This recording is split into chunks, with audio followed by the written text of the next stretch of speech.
Hello students, आज का हमारा टॉपिक है सेलेक्ट स्टेटमेंट। अभी तक हमने डेटाबेस क्रिएट करना, डेटाबेस यूज़ करना, ओपन करना उसको, और डेटाबेस में टेबल क्रिएट करना और टेबल्स में रिकॉर्ड इंसर्ट करना हमने सीखा है। अब हम आज के लेक्चर में सीखेंगे कि डेटाबेस से हम क्वेरी कैसे करें, ठीक है, रिकॉर्ड्स को कैसे रिट्रीव करें डेटाबेस से। तो सबसे पहले हम सेलेक्ट स्टेटमेंट जान लेते हैं क्या है। The select statement is use to retrieve a subsets of rows and columns from one or more tables present in a database. Means जो भी डेटाबेस में टेबल प्रेजेंट है, ठीक है, उसको उसमें एक रोज और कॉलम्स, सबसेट मींस कुछ पार्ट को एक्सट्रैक्ट करके मतलब कर सकते हैं हम डेटाबेस से, ठीक है। It is use to display whole table on screen, ठीक है। ये पूरा टेबल स्क्रीन पे डिस्प्ले करने के लिए भी हम सेलेक्ट स्टेटमेंट यूज़ करते हैं। To display whole table on the screen following command is used. अगर पूरा टेबल आपको स्क्रीन पे डिस्प्ले करवाना है तो हम कौन सी कमांड यूज़ करेंगे? Select star from table name, ठीक है। तो स्टार जो कि आस्टरिस्क है, इसका यूज़ मैं बता दूं क्या होता है। आस्टरिस्क मींस होल टेबल, ठीक है, मतलब पूरे टेबल का जो रोज़ और कॉलम्स है उसको रिट्रीव करना, ठीक है। मींस होल टेबल आपको स्क्रीन पे डिस्प्ले अगर करना हो तो हम सेलेक्ट स्टार फ्रॉम टेबल का नेम देंगे, ठीक है। तो नेक्स्ट हम चलते हैं। ये टेबल मैंने आपको दिया था क्रिएट करने के लिए, तो इसी टेबल को हम बेस मानेंगे। 10 रिकॉर्ड्स हैं इसमें, तो इसी टेबल को बेस मान के हम जो भी आगे क्वेरी करेंगे। नेक्स्ट है clauses related to select statement, ठीक है। सेलेक्ट स्टेटमेंट में के साथ जो भी क्लॉजेज यूज़ होते हैं, ठीक है, डाटा को रिट्रीव करने के लिए, वो क्लॉजेज कौन कौन से हैं? पहला क्लॉज है डिस्टिंक्ट। डिस्टिंक्ट क्लॉज जो किसी कॉलम में डाटा रिपीट होता है, जो रिपीटेशन डाटा है उसको रिमूव करने के लिए, ठीक है ना, टेम्परेरी होता है। जो भी डाटा रिमूव करने के लिए टेम्परेरीली, मतलब आप नहीं उसको देखना चाहते हो स्क्रीन पे, तो हम वहाँ पे डिस्टिंक्ट क्लॉज यूज़ करते हैं, ठीक है।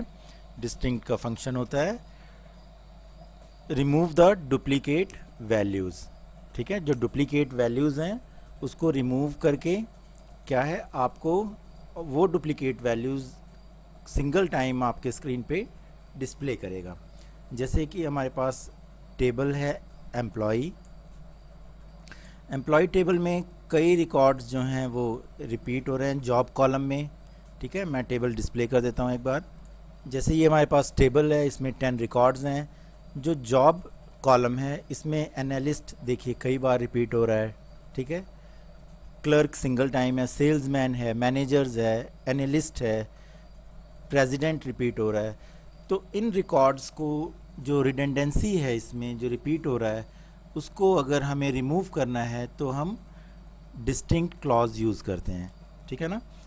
एक चीज़ मैं आपको और बता दूं कि जो डिस्टिंक्ट क्लॉज है, जो सेलेक्ट के साथ जो भी क्लॉजेज लगती हैं वो सारा टेम्परेरी होता है। एक वर्चुअल टेबल आपके सामने स्क्रीन पे बन के आता है, ठीक है, जो हम क्वेरी करते हैं, और उसका ओरिजिनल टेबल पे कोई इफ़ेक्ट नहीं पड़ता है, ठीक है। जो आपने टेबल ओरिजिनली क्रिएट किया है उसका कोई अफेक्ट हमारी इस क्वेरी से नहीं पड़ता है, ठीक है। क्वेरी जो हम कर रहे हैं सेलेक्ट के साथ, ये एक टेम्परेरी टेबल आपके सामने क्रिएट होके आता है जिसको हम व्यू भी बोलते हैं, ठीक है ना। तो इसका कोई भी अफेक्ट हमारे ओरिजिनल टेबल पे नहीं पड़ता है। ये सिंपली एक इंफॉर्मेशन पर्पस से हम क्वेरी कर रहे हैं, ठीक है ना। तो इस रिकॉर्ड को डिस्प्ले करने के लिए, सिंगल डिस्प्ले के लिए हम क्या है डिस्टिंक्ट क्लॉज लगाते हैं, ठीक है। अब जैसे हमें जॉब पे डिस्टिंक्ट क्लॉज लगानी है तो ब्रैकेट में हम जॉब देंगे, ठीक है। और देखिए यहाँ पे जो आउटपुट आई है, आउटपुट में एनालिस्ट हमारे पास 3 टाइम्स था जो कि सिंगल टाइम डिस्प्ले किया है, ठीक है। क्लर्क तो सिंगल ही था, सेल्समैन, मैनेजर, प्रेसिडेंट, ठीक है। तो डाटा रिपीटिशन को रिमूव करता है distinct. Distinct is use to display duplicate values only once. जो भी डुप्लीकेट वैल्यूज़ हैं उसको सिर्फ सिंगल टाइम डिस्प्ले करता है। ठीक है, नेक्स्ट हम चलते हैं वेयर क्लॉज। ठीक है, वेयर क्लॉज क्या है, जैसे डाटा को टेबल से फिल्टर करने के लिए डेटाबेस में हम वेयर क्लॉज यूज़ करते हैं। मान लीजिए कि हमें हमारे टेबल में 1000 रिकॉर्ड्स हैं। ठीक है, 1000 रिकॉर्ड्स में किसी पर्टिकुलर का नेम हमें फाइंड आउट करना है, तो हम 1000 रिकॉर्ड्स जो है उसको तो सर्च कर नहीं सकते हैं कि एक एक रिकॉर्ड चल के बैठ के पढ़ें। तो एसक्यूएल का ये फीचर है कि इतनी फ्लेक्सिबिलिटी इसने हमें दी है कि हम रिकॉर्ड को फ़िल्टर कर सकें। ठीक है, टेबल के रिकॉर्ड्स को हम फ़िल्टर कर सकें ताकि हमें जो इन्फॉर्मेशन उस डेटाबेस से चाहिए वो इजीली हमें अवेलेबल हो जाए। ठीक है, तो वेयर क्लॉज है जो कि बहुत इंपॉर्टेंट क्लॉज है और लगभग ये सभी के साथ यूज़ होता है। ठीक है, ये फ़िल्टर करने में, डाटा को फ़िल्टर करने में बहुत हेल्पफुल होता है। कोई भी पर्टिकुलर अगर आपको रिकॉर्ड देखना है तो हम वेयर क्लॉज उसमें यूज़ करते हैं। ठीक है ना, और वेयर क्लॉज में हम कौन कौन से और क्लॉजेज, कौन कौन से ऑपरेटर यूज़ करते हैं वो भी हम आगे पढ़ेंगे। पहले इसकी डेफिनेशन हम पढ़ लेते हैं क्या है। The where clause is use to display those records which meets the specific condition. It is use to filter records in a table. तो वेयर क्लॉज के साथ जो भी हम कंडीशन देंगे, जैसे हमें सिर्फ कोई पर्टिकुलर एम्प्लॉय का रिकॉर्ड देखना है, ठीक है, या कोई पर्टिकुलर डाटा हमें देखना है, तो जो भी वेयर के साथ कंडीशन लगेगी वो कंडीशन, उस कंडीशन के अकॉर्डिंग हमारा जो है रिकॉर्ड स्क्रीन पे डिस्प्ले होगा। ठीक है, हम आगे प्रैक्टिस करके देखते हैं इसको। तो क्लॉजेज विद सेलेक्ट स्टेटमेंट, ये सब क्लॉजेज हैं सेलेक्ट स्टेटमेंट के। तो वेयर के साथ कौन कौन से ऑपरेटर्स यूज़ होंगे, जैसे रिलेशनल ऑपरेटर है, लॉजिकल ऑपरेटर्स हैं। तो सबसे पहले हम रिलेशनल ऑपरेटर की बात करते हैं। तो रिलेशनल ऑपरेटर जो कि वेयर क्लॉज के साथ यूज़ होंगे, ठीक है, जो डाटा को और कन्फाइंड करेंगे, वो है इक्वल टू का साइन है, ग्रेटर का साइन है, लेस देन का साइन है, ग्रेटर देन इक्वल है, लेस देन इक्वल है, और नॉट। ठीक है, नॉट देखिए दो टाइप से यहाँ पे हम लिख सकते हैं। Above operators are used with where clause. ये सारे ऑपरेटर्स जो हैं वेयर क्लॉज के साथ यूज़ होंगे। नेक्स्ट है लॉजिकल ऑपरेटर। लॉजिकल ऑपरेटर है हमारे पास नॉट। नॉट का क्या फंक्शन है? Not operator is used to negate. Negate का क्या मीनिंग है? Stop to happen something. ठीक है, कुछ मतलब जो रिकॉर्ड हमें नहीं चाहिए वो रिकॉर्ड हम नॉट के थ्रू उसको रिमूव कर सकते हैं। ठीक है ना, अ कंडीशन। नेक्स्ट है एंड। देखो एंड हम दो तरीके से लिख सकते हैं, एंड और एंड कीवर्ड और सिंबल। ठीक है, एंड का फंक्शन क्या है? Display records where both condition joint using and operator is true. तो एंड जो ऑपरेटर है इसके साथ हम दो कंडीशंस देते हैं और दोनों कंडीशंस फुलफिल होनी चाहिए। ठीक है, तभी हमारे पास कोई रिकॉर्ड स्क्रीन पे डिस्प्ले होगा। ठीक है, और ऑपरेटर है। ठीक है, ये भी कीवर्ड है, और या आप सिंबल भी यूज़ कर सकते हो क्वेरी में। Display records if any one condition is true joint using और ऑपरेटर। और ऑपरेटर मीन्स इसमें भी हम दो कंडीशंस देंगे और दोनों कंडीशंस में कोई एक कंडीशन अगर ट्रू होगी तभी वो रिकॉर्ड हमें डिस्प्ले करेगा। एंड में ऐसा नहीं है, एंड में दोनों कंडीशंस अगर ट्रू होंगी तभी हमारे पास वो पर्टिकुलर रिकॉर्ड डिस्प्ले होगा, नहीं तो कोई भी रिकॉर्ड हमारे पास डिस्प्ले नहीं होगा, एम्प्टी सेट लिख के आएगा। ठीक है, तो सबसे पहले हम रिलेशनल ऑपरेटर्स को थोड़ा प्रैक्टिकली देख लें कैसे ये यूज़ होता है। तो सबसे पहला इक्वल ऑपरेटर है। अब जैसे ही हमारे पास एक क्वेरी है, to display those records whose job title is manager. वो रिकॉर्ड हमें डिस्प्ले करिए जिसका जॉब टाइटल मैनेजर है। ठीक है ना तो क्या कमांड हम इसमें लिखेंगे? Select star from EMP, table का नेम है जो, वेयर जॉब। ठीक है, इसने कहा है जॉब। जॉब जो है वो मैनेजर होनी चाहिए, हुज जॉब इज़ मैनेजर। तो जॉब हमारा किस कॉलम में है? मैनेजर किस कॉलम में है? जॉब कॉलम में। तो जॉब को हम क्राइटेरिया में रखेंगे, जॉब इक्वल मैनेजर। ठीक है ना, जॉब इक्वल जहाँ पे जॉब मैनेजर हो वो रिकॉर्ड हमें डिस्प्ले कराएं। तो तो देखिए 10 रिकॉर्ड्स हमारे टेबल में थे, जिसमें इसने 2 रिकॉर्ड्स को फिल्टर करके हमारी स्क्रीन पे डिस्प्ले कर दिया। तो इजी हो गया और फाइंड आउट करना कोई भी रिकॉर्ड हमें। तो ये क्वेरी थी। नेक्स्ट है हमारे पास greater than, to display employees name and their job whose salary is more than 15,000। अब यहाँ पे देखिए क्या कह रहा है, display employee name and their job. हमें सिर्फ एम्प्लॉय नेम और उसका जॉब डिस्प्ले करवाना है, पूरे कॉलम्स नहीं डिस्प्ले करवाने हैं, ठीक है ना, जिसकी सैलरी 15,000 से ज़्यादा हो। तो क्या लिखेंगे, select E name comma job. देखिए उसने सिर्फ 2 कॉलम को डिस्प्ले करने के लिए कहा है, पूरे कॉलम को डिस्प्ले करने के लिए नहीं कहा है। अगर पूरे कॉलम हमें डिस्प्ले करवाने हैं तो हम स्टार यूज़ करते हैं, लेकिन वो क्वेरी में सिर्फ 2 कॉलम्स को कह रहा है, एम्प्लॉय नेम और उसका जॉब।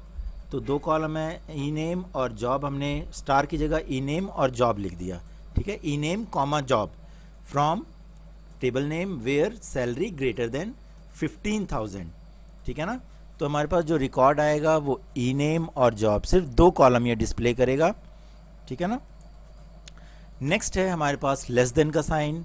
क्या क्वेरी है देखते हैं, write a command to display employee number with salary and department number who is getting salary below 10,000। क्या कह रहा है ये, क्या डिस्प्ले करने के लिए कह रहा है, डिस्प्ले एम्प्लॉय नंबर जो कि टेबल में हमारे ई नंबर है, विद सैलरी, सैलरी कॉलम हमें डिस्प्ले करना है, एंड डिपार्टमेंट नंबर जो कि डीपीटी नंबर है, ठीक है ना। एक चीज़ का ध्यान रखिएगा कि जो कॉलम का नेम यहाँ क्वेरी करने के लिए कह रहा है, क्वेश्चन में दे रहा है, वो कॉलम का नेम आपको नहीं लिखना है। जैसे आप एम्प्लॉय नंबर है तो एम्प्लॉय नंबर पूरा लिख दो ना, जो आपने टेबल क्रिएट करते वक्त कॉलम का नेम दिया है, जैसे EMP number, EMP NO, SAL, DEPT number, तो ये आप यूज़ करोगे, ठीक है। वो क्वेरी में आपको फुल फॉर्म बताएगा, और यहाँ पे आपको जो आपने कॉलम में यूज़ किया है वही कॉलम का नेम आपका होना चाहिए, नहीं तो एरर शो करेगा, ठीक है ना। तो लेस देन का साइन क्या है, 3 कॉलम हमें डिस्प्ले की है, वो सैलरी हमें डिस्प्ले करेगा जिसकी सैलरी 10,000 से कम है, वो रिकॉर्ड्स हमें डिस्प्ले होंगे, ठीक है। नेक्स्ट है हमारे पास ग्रेटर देन इक्वल टू का sign. Greater than equal to का साइन का क्या मतलब है कि जैसे मान लीजिए मैंने 10,000 वाली सैलरी दी कि सैलरी 10,000 से अबव होनी चाहिए और इक्वल उसके, मतलब उसमें 10,000 भी वो क्या है कंसीडर करेगा ग्रेटर देन इक्वल में, ठीक है ना। तो क्वेरी देखते हैं हम, to display employee number, job, MGR, hire date of those employees whose salary is 15,000 and above. देखिए इसमें क्या कहा है, 15,000 और उससे अबव होनी चाहिए, या तो 15,000 या उससे अबव, मीन्स 15,000 जो है वो भी बीच में कंसीडर होगा, ठीक है ना। 15,000 भी कंसीडर होगा, यही इक्वल का मतलब है। अगर यहाँ पे इक्वल ना होता तो 15,000 यहाँ पे कंसीडर ना करता, 15,000 से अबव को कंसीडर करता, ठीक है। तो अब यहाँ पे इक्वल लग गया है, ग्रेटर देन इक्वल, तो ये 15,000 को भी कंसीडर करेगा, उसको भी अपने डिस्प्ले करेगा 15,000 के रिकॉर्ड को भी। तो क्या क्वेरी है, select EMP number, job, MGR, hire date from EMP where salary greater than equal to 15,000, ठीक है। ये है ग्रेटर देन ऑपरेटर। नेक्स्ट है हमारे पास less than equal to operator. Less than equal to operator का भी वही फंक्शन है जो ग्रेटर में था। ग्रेटर में क्या है, जो वैल्यू आप दोगे, जैसे 15,000 था और उससे अबव, तो 15,000 भी कंसिडर करेगा। इसमें सैलरी 7,000 है और उससे कम, तो बीच में 7,000 को भी कंसीडर करेगा, ठीक है ना। तो दोनों में यही फ़र्क है। क्या क्वेरी है, display the employees whose salary is 7,000 and less. अब देखिए कोई इसमें कॉलम का नेम नहीं दे रहा है, इसने सीधा क्या डिस्प्ले द एम्प्लॉयज़, ठीक है, या एम्प्लॉय डिटेल भी कह सकता है, display the employee details whose salary is 7,000। तो देखिए हमें कोई कॉलम का नेम उसने पर्टिकुलरली दिया नहीं है, तो आप पूरे कॉलम्स को डिस्प्ले कराने के लिए स्टार यूज़ करोगे, ठीक है ना। तो नेक्स्ट है हमारे पास लास्ट जो है क्वेरी रिलेशनल ऑपरेटर की, वो है नॉट, ठीक है। नॉट आप 2 तरीके से लिख सकते हो, तो मैंने नॉट जो लेस देन और ग्रेटर देन साइन वाला यहाँ पे यूज़ किया है। तो क्वेरी हम पढ़ते हैं एक बार, क्या है, give the details of employees, their job, ठीक है, details of employees, their job, salary, joining date, commission, who is appointed other than manager, उन एम्प्लॉयज़ की डिटेल दीजिए, ठीक है, और उनके जॉब, सैलरी। देखो इसने डिटेल भी लिखा है और कॉलम का नेम भी लिख दिया है। अब यहाँ कंफ्यूज मत होइएगा क्योंकि उसने कॉलम का नेम दिया हुआ है, तो आप क्या है, जो कॉलम का नेम दिया है उसी कॉलम को आप डिस्प्ले करवाओगे, ठीक है ना। जैसे employee name, job, salary, joining date, commission, ठीक है। Who is appointed other than manager, manager के अलावा जो अपॉइंट हुए हैं, तो क्वेरी क्या लिखेंगे हम, select E name comma job comma salary comma hire date comma commission, ठीक है, COMM। जैसे कमीशन यहाँ लिखा हो तो आपको कमीशन नहीं लिखना है, जो टेबल में आपने कॉलम का टाइटल जो दिया है वही आप टाइटल यहाँ यूज़ करोगे, ठीक है। पूरा का पूरा जो क्वेरी में लिखा है वो नहीं लिखना है कि जैसे क्वेरी में सैलरी लिखा है तो आपने भी सैलरी लिख दिया ना, एरर आ जाएगी उसमें। तो जो मैनेजर को एक्सक्लूड करके job not manager, where job not manager, तो यहाँ पे मैनेजर को एक्सक्लूड कर देगा। देखो जॉब में कहीं भी मैनेजर नहीं है, ठीक है, उसको एक्सक्लूड करके सारे रिकॉर्ड्स आपको डिस्प्ले कर देगा। जो मेन टेबल था उसमें 2 मैनेजर थे, ठीक है, तो दोनों मैनेजर को इसने रिमूव करके सिर्फ 8 रोज़ को ही डिस्प्ले करवाया है, ठीक है ना। तो स्टूडेंट्स ये था हमारा रिलेशनल ऑपरेटर्स जो कि वेयर क्लॉज के साथ यूज़ होता है, ठीक है। नेक्स्ट लेक्चर में हम लॉजिकल ऑपरेटर्स पढ़ेंगे जो कि वेयर क्लॉज के साथ यूज़ होगा। इसकी आप प्रैक्टिस कर लीजिएगा और जो भी इस स्लाइड्स में आपको दिया हुआ है इसके नोट्स आप क्रिएट कर लेना, और कोई भी प्रॉब्लम होगी आप उसको मुझसे क्वेरी कर लीजिएगा, ठीक है। Okay, thank you.